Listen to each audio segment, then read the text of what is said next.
The cognitive principle focused on in the article, The Role of Sleep in False Memory Formation, is memory.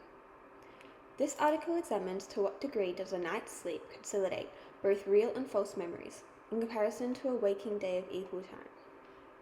Sleep's contribution to the cementation of false memories is largely unknown, and thus this study furthers our understanding of sleep's role in false memory formation.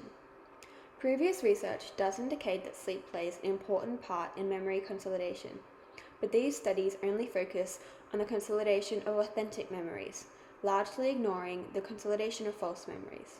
This area of study is important because it promotes understanding of how memories are consolidated and stored, as well as how memories change over time and whether these changes can be beneficial or static. Participants of the study consisted of 185 healthy, medication-free college students from the Boston area who ceased caffeine and alcohol consumption 2 days before the experiment and maintained this throughout.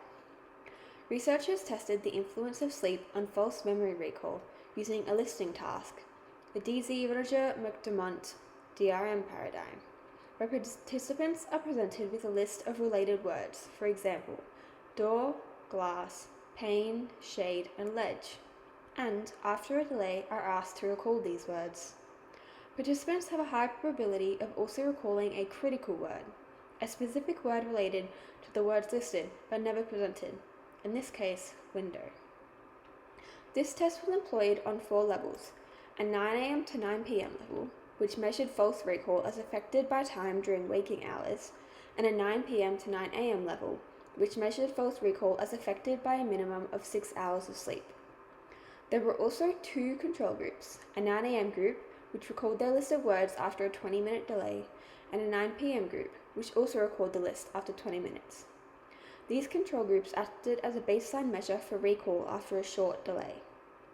Participants were given 8 DRM lists, each consisting of 12 words, totaling 96 words. These words were presented orally by a recording of a man's voice. Participants only heard the list once before they resumed their normal activities for that day.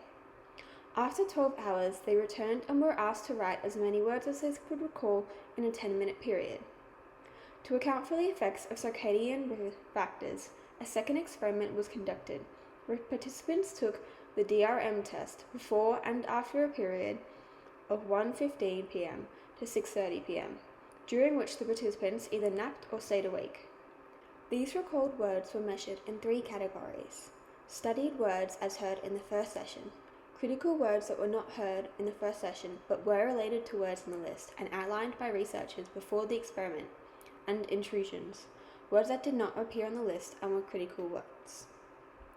This experiment found that both 12-hour delays resulted in critical word recall outnumbering study, while the sleep condition led to better recall of both studied and critical words than waking did, as well as a lower recall of non-significant words. In the second experiment, critical words again outnumbered studied words recall, with the nap participants recalling 50% more critical words than the awake participants. Studied word recall saw no significant difference between the nap condition and the awake condition. The study takes steps to account for the interference of individual circadian rhythm in Experiment 2, which reduces the likelihood of acting as an extraneous variable on the significant findings in the study. Limitations of the study consist of the artificial nature of the experiment, during which participants rapidly changed their behavior of caffeine and alcohol consumption in preparation for the experiment. 2 days of refraining from caffeine and alcohol could result in withdrawal systems, which may have affected their performance in this study. This research shows that sleep results in the consolidation of false memories more strongly than it does the consolidation of authentic memories. This may be because the brain stores information it believes to be most useful in the future over the exact details, in this case a focus on the semantic meaning of a list of words. Because our brains cannot store an infinite amount of knowledge, this is a way of remembering the meaning behind information at the expense of explicit detail. The lack of difference in studied word recall between conditions in the second experiment compared to the significant increase in the sleep condition in the first, longer experiment suggests that sleep plays a role in combating the weakening of memories over time. The disparity between the 2 awake conditions is correlated with the longer sleep period, and thus less of an interference period for memories to be weakened during.